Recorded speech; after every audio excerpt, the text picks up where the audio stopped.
Was Perkin Warbeck really Richard of York or Richard of Shrewsbury, the younger of the two princes in the Tower?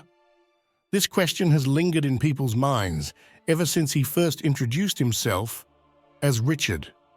I created a detailed video about his life, which I've linked in the description, so I won't be covering that story again here. Instead, I want to focus on explaining why I believe he was not who he claimed to be. Welcome back to Lemmy History. In the video about Richard of Shrewsbury, I promised that we would meet Warbeck again soon. And here we are. This video is also a byproduct of my research for my series on Elizabeth of York and Margaret of Burgundy. The first episode will be released this Friday. Now back to the topic. We have 5 documents, written voluntarily and without coercion, in which Warbeck and Margaret of Burgundy confirm and explain his identity. With one exception, these documents were addressed to specific recipients. However, the authors would have understood that their letters could ultimately be presented to Henry VII and his wife, Elizabeth of York, for scrutiny and comment. They could not expect confidentiality, as they were making serious accusations, so the letters were carefully crafted to withstand critical examination by the English court. I have attempted to apply that same critical scrutiny to these documents and will share my findings in this video. The key sources are Warbeck's and Margaret's letter to Isabella of Spain, Margaret's appeal to the Pope Warbecks Proclamation as King of England, the account discovered by Philippa Langley in the Gelderland archives before proceeding, a quick word about perspective. Many of my viewers suspect that Henry VII and/or Margaret Beaufort were responsible for the murder of at least one of the princes in the Tower, if not both. If both were killed, then Warbeck was unquestionably an impostor. If only one prince died, then there remains a possibility that Warbeck was genuine. However, the theory that Henry VII was the perpetrator does not align with the current consensus among leading Ricardian historians. I refer here to Josephine Wilkinson's book, which provides an excellent summary of the debate. Henry had no knowledge of what happened to the princes. Of course, everyone is free to interpret the evidence differently. But this is the premise from which I approach my analysis. Henry VII did not know what happened to the princes, nor did his wife, Elizabeth of York, or his mother, Margaret Beaufort. I have arranged the sources in chronological order, with one exception, the Gelderland document, whose exact date remains unknown. While I suspect it may be the earliest, I have chosen to place it at the end of this discussion. In each case, I will present and analyze specific passages from the texts.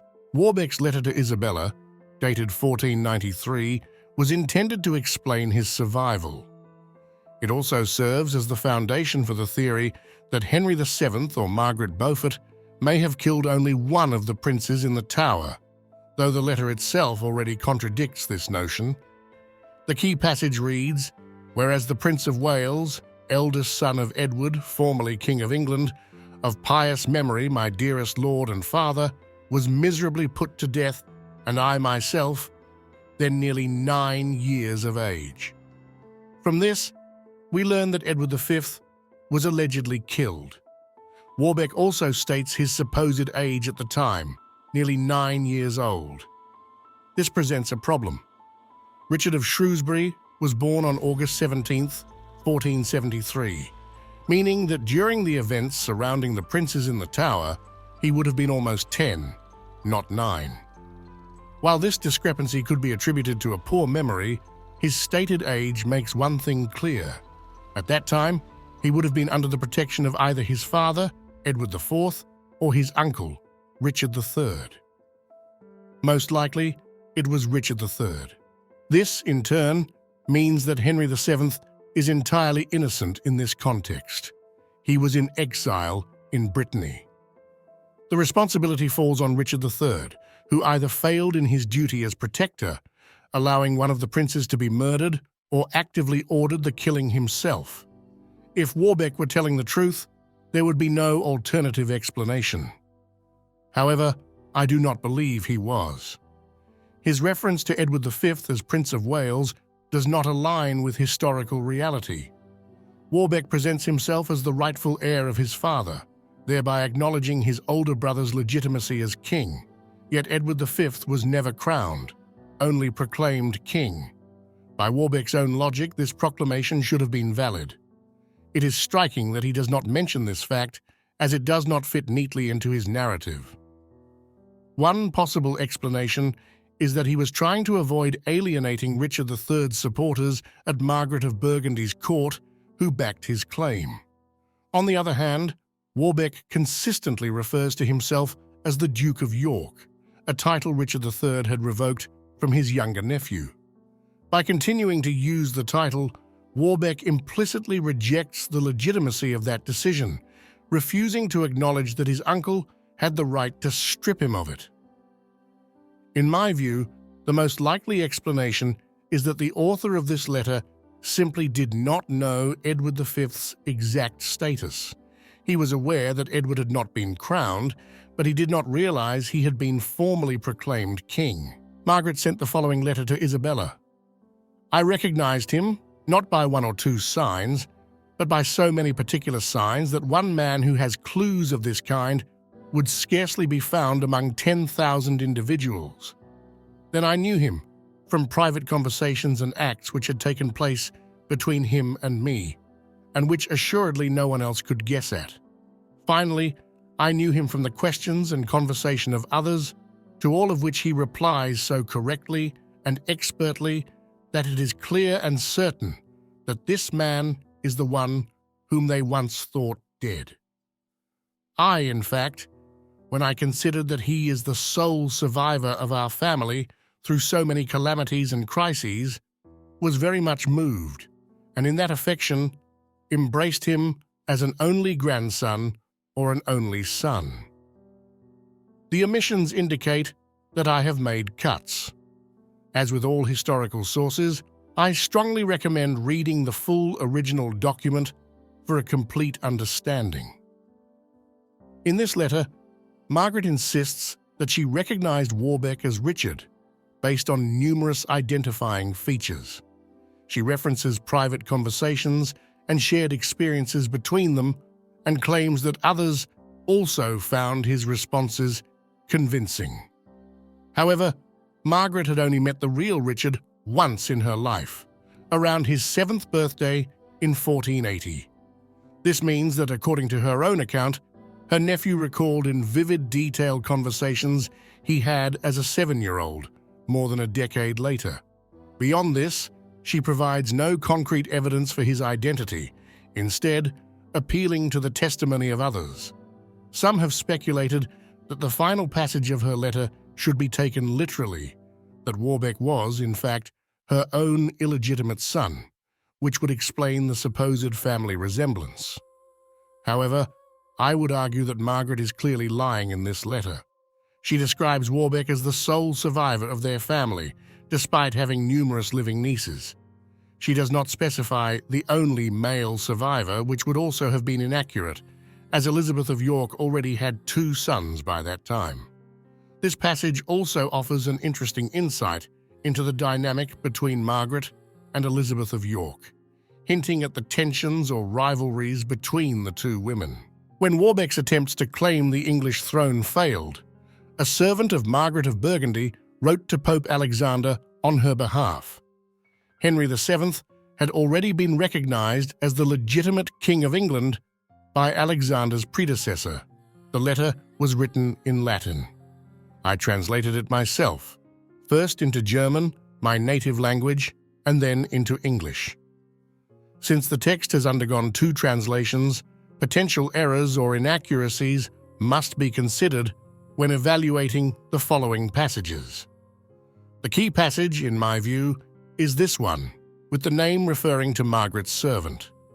My translation: Therefore I, Valesius Lusitanus, said plenipotentiary, do declare that my reverend mistress and the Reverend Lord Richard, son of the brother of the late king, together with the whole illustrious family of the House of York, their successors and all who were or will be attached to them are right in this matter for the reasons stated above and others arising therefrom, and to follow. This passage presents a clear problem. Warbeck was not the son of the brother of the deceased king. He was supposedly the son of the king himself. If the late king, in this context, referred to Richard III, then Warbeck's claim would be invalid because Richard of Shrewsbury would have to be illegitimate and therefore ineligible for the throne. The crucial Latin phrase here is illustrissimum quid dominum Ricardum, quondam regis, sui fratris filium. This has traditionally been translated as, and the noble Lord Richard, son of the deceased king, her brother. The her brother refers to Margaret, who is mentioned earlier in the sentence. However, I believe this interpretation is incorrect. The word filium, son, is positioned closer to fratris, brother, which suggests an alternative reading. This could be a simple mistake, or it could be deliberate. Warbeck was initially rumoured to be Edward Plantagenet, son of George, Duke of Clarence. If that were true, then my translation would suddenly make perfect sense. Edward Plantagenet was, indeed, the son of the brother of the late king. Margaret also makes another striking claim in the same letter. She states that daughters cannot inherit the English crown. This is particularly ironic, given that she had her own claim to the throne formally recognized before her marriage to Charles of Burgundy.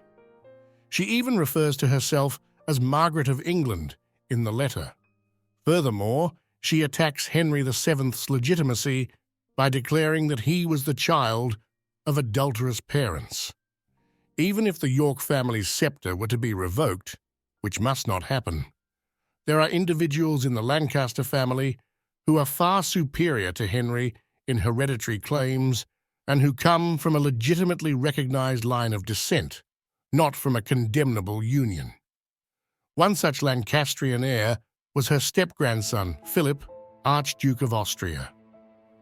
Without explicitly naming him, Margaret implies that Philip should be King of England if Henry's rule were ever questioned.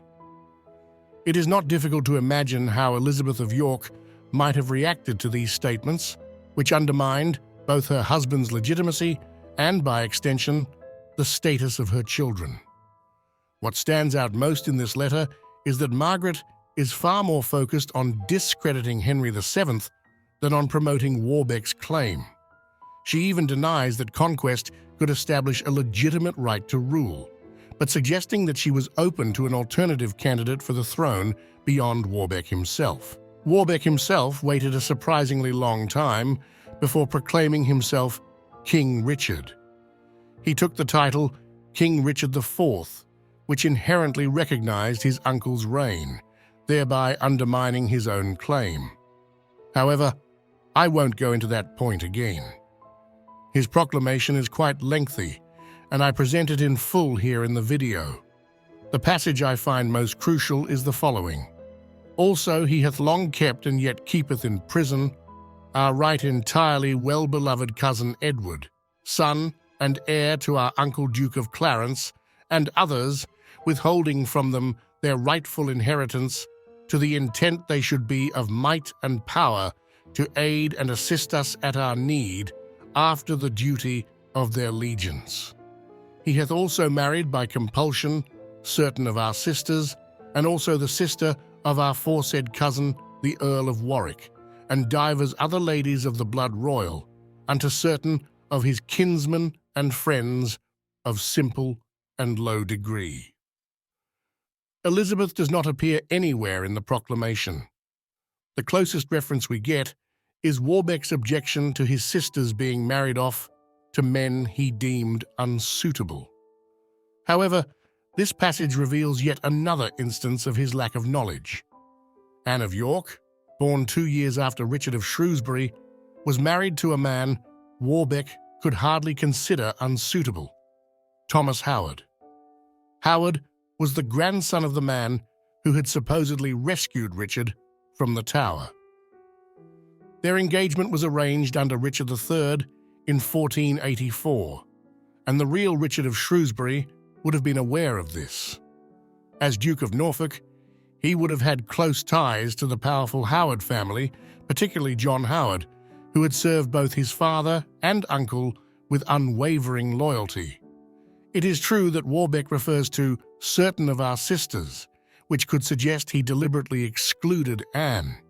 However, it is more likely that he phrased it this way to protect himself from potential contradictions. More specifically, Warbeck was probably referring only to Cecily of York. Her marriage to Ralph Scrope of Upsall, arranged under Richard III, was annulled after Henry VII took the throne, and she later married John Wells, Viscount Wells. Catherine of York, who married William Courtenay, could theoretically also be included in Warbeck's statement.